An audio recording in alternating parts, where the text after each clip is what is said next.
70 संग्राम में हम आपको समझाएंगे उत्तराखंड विधानसभा की 70 सीटों का चुनावी गणित। इस खास पेशकश में हम आज बात करेंगे हरिद्वार की रानीपुर विधानसभा की। आइए देखते हैं 2017 के लिए विधानसभा चुनाव को लेकर क्या सोचती है यहां की जनता।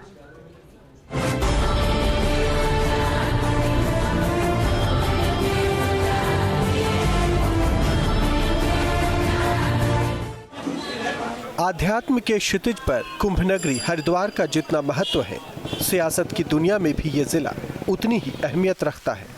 इसका अंदाजा इस बात से भी लगाया जा सकता है कि ज्यादातर पार्टियां अपने चुनावी समर का शंखनाद यहीं की सरजमी से करती हैं।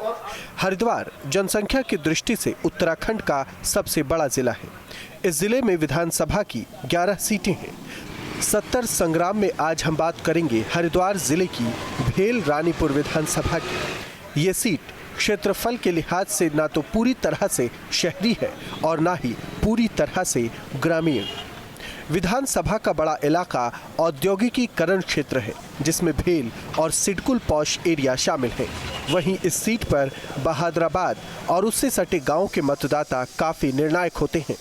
ये विधानसभा सिर्फ 5 साल पहले 2012 में वजूद में आई। पहले ये सीट बहादुराबाद विधानसभा सीट के नाम से जानी जाती थी। नए परिसीमन के बाद इस सीट को रानीपुर का नाम दे दिया गया। जहाँ तक उत्तराखंड की बात है, उत्तराखंड में 2 जातियाँ मुख्य रूप से यहाँ पर हैं, ठाकुर और ब्राह्मण।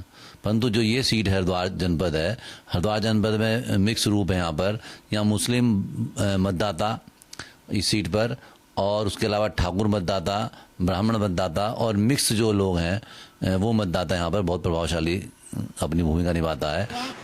2012 के विधानसभा चुनाव में इस सीट से बीजेपी प्रत्याशी आदेश चौहान ने कड़े मुकाबले में कांग्रेस के बागी और निर्दलीय प्रत्याशी अम्बरीश कुमार को मात दी थी, जबकि कांग्रेस और बीएसपी तीसरे और चौथे नंबर पर रही। रानीपुर विधानसभा में कुल 1,12,920 मतदाता है। इनमें 61,259 मतदाता पुरुष हैं, जबकि महिला मतदाताओं की तादाद 51,661 है। टूटी सड़कें, जलभराव और गंदगी यहाँ की प्रमुख समस्याएं हैं। मौजूदा विधायक राज्य सरकार पर उपेक्षा का आरोप लगाते हैं। साथ ही उनका ये भी दावा है कि सरकार के सहयोग के बगैर उन्होंने अपनी विधानसभा में विकास के तमाम कार्य करवाए हैं। वर्तमान के मुख्यमंत्री और दुराग्रह से ग्रस्त होकर कि उनकी पत्नी 2014 के अंदर यहाँ लोकसभा का चुनाव हार गई, तो वो हरिद्वार जिले के साथ में सोता व्यवहार कर रहे हैं। हमें 2012-13 के अंदर राज्य योजना का पैसा मिला, लेकिन 13-14, 14-15, 15-16 और चालू वित्त वर्ष के अंदर हमको राज्य योजना का कोई पैसा नहीं दिया गया। वहीं कांग्रेस से बागी होकर निर्दलीय चुनाव लड़ चुके अम्बरीश कुमार मौजूदा विधायक को नकारा करार देते हैं। समस्याओं का निराकरण होना चाहिए था, या योजनाएं आनी चाहिए थी, वो तो इस क्षेत्र में कहीं दिखाई नहीं देती। और कई बार ऐसा होता है, मैं देखता हूँ सरकार ने समस्याओं का समाधान नहीं किया। साहब हम धरना देंगे, आंदोलन करेंगे, रावत को दोषारोपित हमारे मुख्यमंत्री जी को करने की कोशिश होती है। तो मैं यही कह सकता हूं कि अपनी नाकामी को कम से कम मेरा अनुरोध है पॉजिटिव बने। 2017 के चुनाव में रानीपुर की जंग कौन फतेह करेगा ये तो कहना मुश्किल है, लेकिन मौजूदा विधायक को जहां अपने विकास कार्यों के बूते जीत का भरोसा है, तो वहीं कांग्रेस अब बीजेपी के वोट बैंक में सेंधमारी की हर मुमकिन कोशिश कर रही है। इसके अलावा रानीपुर के चुनावी मैदान में बीएसपी और एसपी भी विरोधियों को पटखनी देने का दावा कर रहे हैं। हरिद्वार से आशु शर्मा, न्यूज स्ट्रीट, उत्तराखंड, उत्तर प्रदेश। और अब देखते हैं कि हमारे सवालों पर विधायक ने क्या कहा।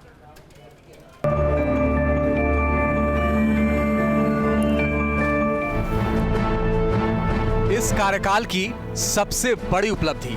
जब मैं विधानसभा चुनाव के अंदर घर घर गया तो लोग कहते थे कि जिस समय वोट की जरूरत होती है उस समय आप लोग आ जाते हो, फिर उसके बाद में दिखाई नहीं देते। तो मैंने लोगों से कहा था कि इस धारणा को मुझे बदलना है। और आप मुझे पूरे क्षेत्र के अंदर जाकर देख सकते हैं, लोगों से पूछ सकते हैं कि हर व्यक्ति के सुख में दुख में मैं उसके साथ खड़ा रहता हूँ।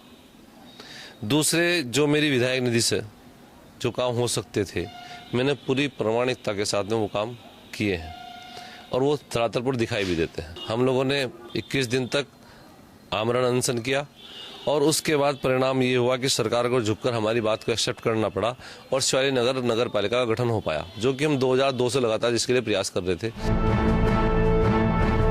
लोग आपको दोबारा वोट क्यों दें?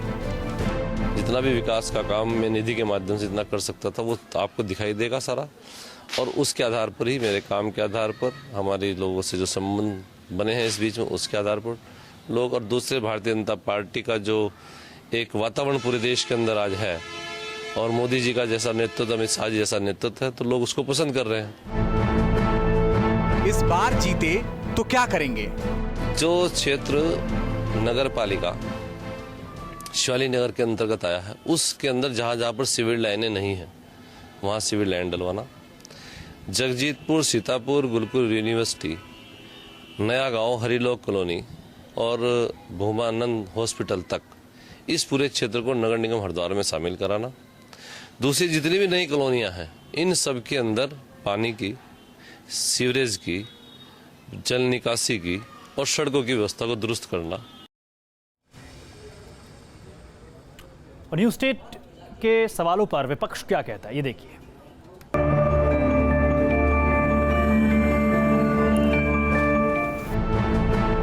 इस कार्यकाल में हुए विकास कार्यों को कैसे देखते हैं? समस्याओं का निराकरण होना चाहिए था, या योजनाएं आनी चाहिए थी, वो तो इस क्षेत्र में कहीं दिखाई नहीं देती।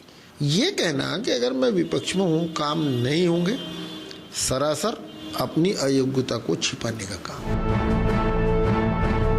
जनता आपकी पार्टी को वोट क्यों दे? मुझे अपने बारे में कुछ आवश्यकता कहने की इसलिए नहीं है कि मेरा काम, मेरा चरित्र और मेरा 44 साल का लंबा कैरियर जनता के सामने है, तो अब उसमें कुछ कहने की बात नहीं है। जो 44 साल में अगर मैं नहीं कह सका तो एक दिन में तो उसको कह नहीं सकता, और अगर 44 साल में कहा तो एक दिन में कहने की कोई आवश्यकता नहीं। आपकी पार्टी जीती तो आपकी प्राथमिकता क्या होगी?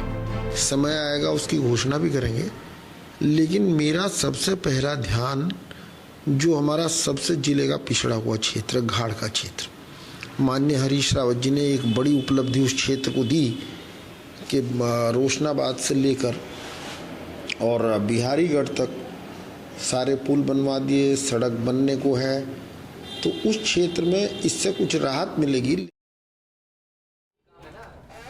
और आइए अब आपको दिखाते हैं जनता की बेबाक राय।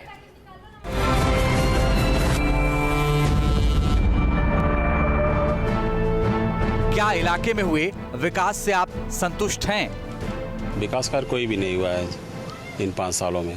सलेमपुर को तो विधायक जी ने चमन बना रखा, स्वर्ग।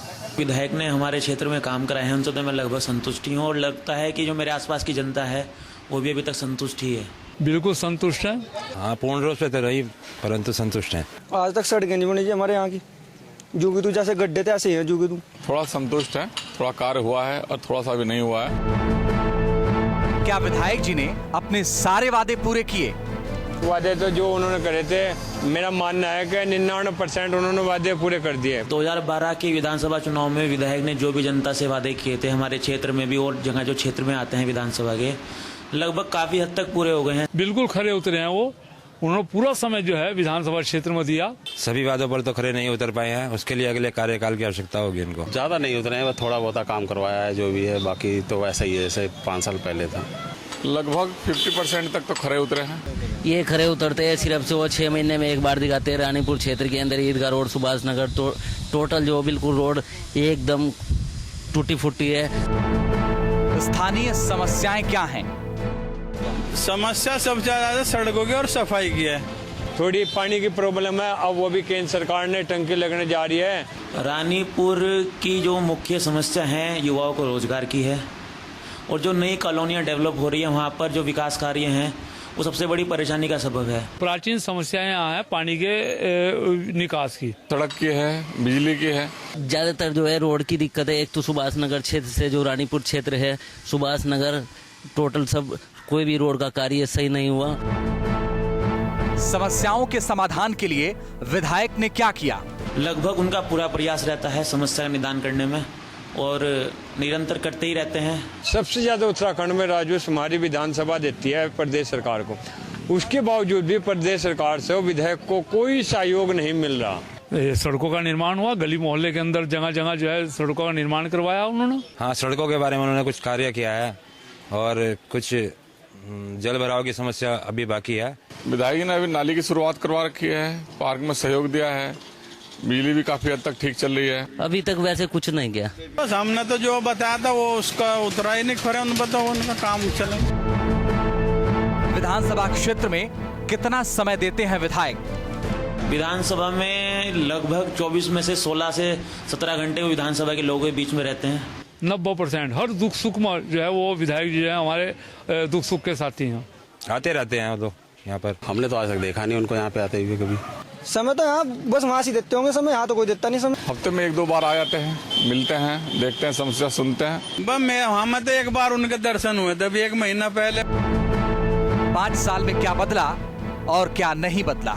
गड्ढे भी थे, पानी की प्रॉब्लम थी, बिजली की प्रॉब्लम थी, बिजली की लाइन बदलवाई उन्होंने, स्कूल की प्रॉब्लम थी, बच्चों को बाहर जाना पड़ता था स्वास्थ्य के लिए, उसमें भी उन्होंने स्वास्थ्य केंद्र बनवाया। जो पुलिस की गतिविधियां थी वो काफी हद तक ठीक हुई, आम लोगों की सुनवाई होने लगी, किसी विभाग में जाते हैं अधिकारी ठीक से बात करते हैं। वो बदलने को तो जो है वो कुछ विकास कार्य ऐसे हैं जो सरकार के कारण नहीं बदल पाए हैं। अभी बहुत सारे कार्य शेष है। अभी तक ये देखो सड़क ही देख लो आप अपने पीछे की, 2 साल हो गए यहाँ पे कुछ भी नहीं हुआ। अगर कोई चीज टूट जाती है तो बनने का नाम नहीं लेती है। सड़क पे काम नहीं हो पाया अभी ज्यादा, बाकी छोटी मोटी और समस्याएं हैं। कुछ नहीं बदला, वैसा क्या वैसा ही है। और अब देखते हैं जनता विधायक को कितने नंबर देती है।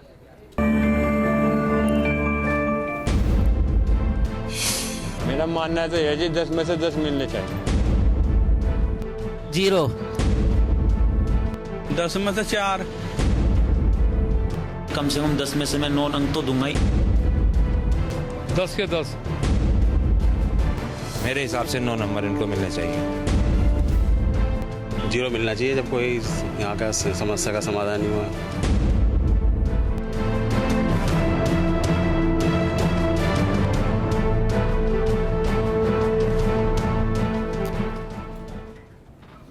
कुछ पलों के लिए रुक रहे, खबरें जारी न्यूज स्टेट पर।